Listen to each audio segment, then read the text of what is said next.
Hi everybody, Sonia Vega. I am actually doing my mini presentation over this video. I won't be there Monday because I will be doing a presentation to our curriculum and instruction team on a research that we actually did for Dr. Chase's class this past semester on literacy and leadership. Pretty exciting stuff. So I wanted to share with you my thoughts and kind of share with you what would have been my mini presentation if I was there on Monday. I'm sure you guys will have an awesome time. But a few of the things that I noticed that I wanted to share with you guys was some were in part of chapter 3 and some of them were part of chapter 4.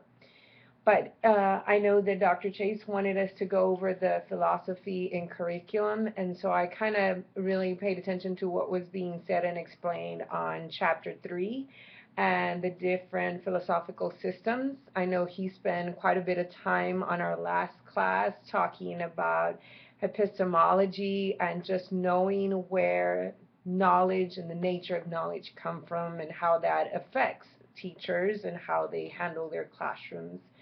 Other ones in that same subject that kind of caught my attention were realism. It's mentioned in page 124 in our books.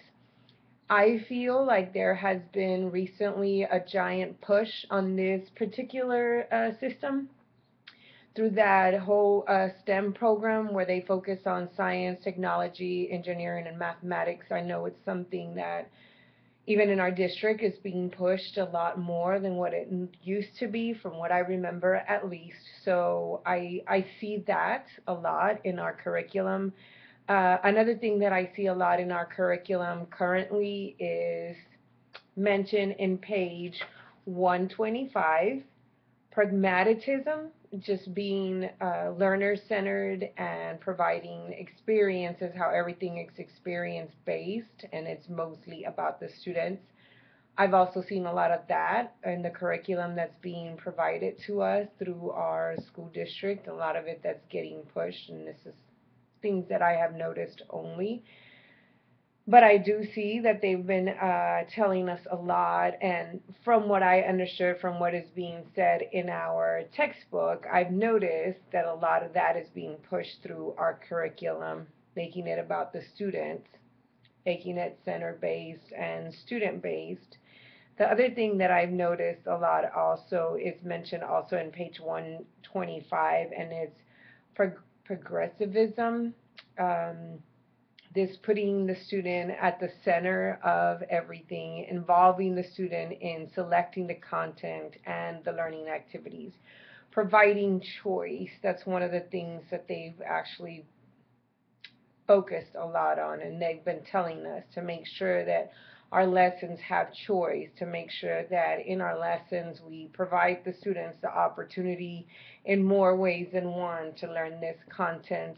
Project-based learning somehow ties into, I feel, pragmatism or progressivism.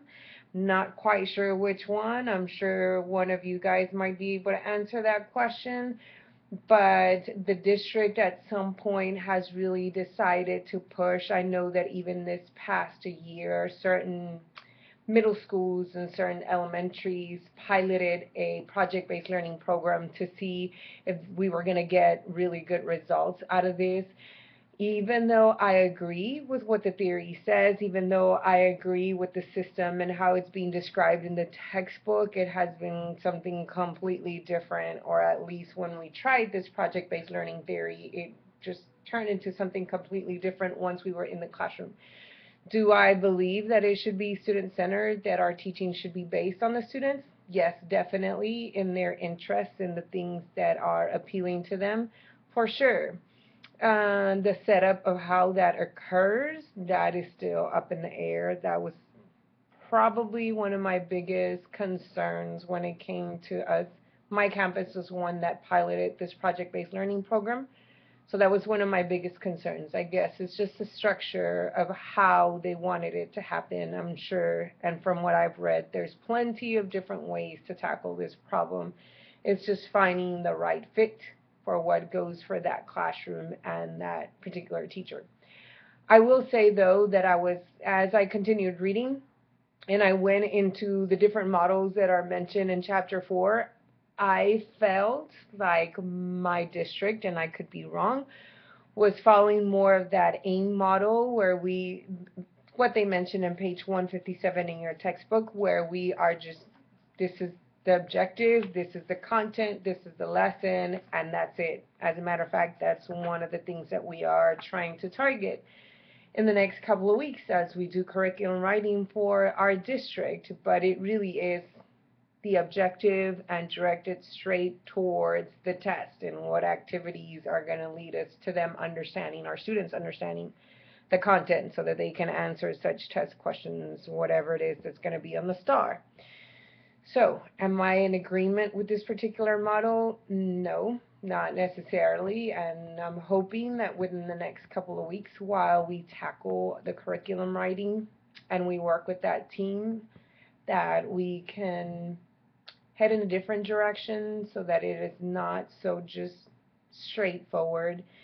I will say that while I was reading this, the one model that caught my attention the most is mentioned in page 165, the parallel curriculum model.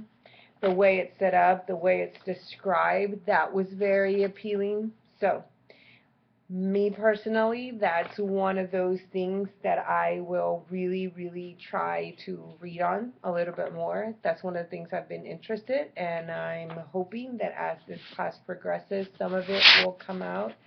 Some of it will be mentioned. Of course, that might be part of the things that I will have to research on my own, because I do feel that this idea of how we go from a single objective and just progress through, this is the activity, this is the way it's going to go, this is the kind of question you're going to have to answer, is not always the best fit for our students.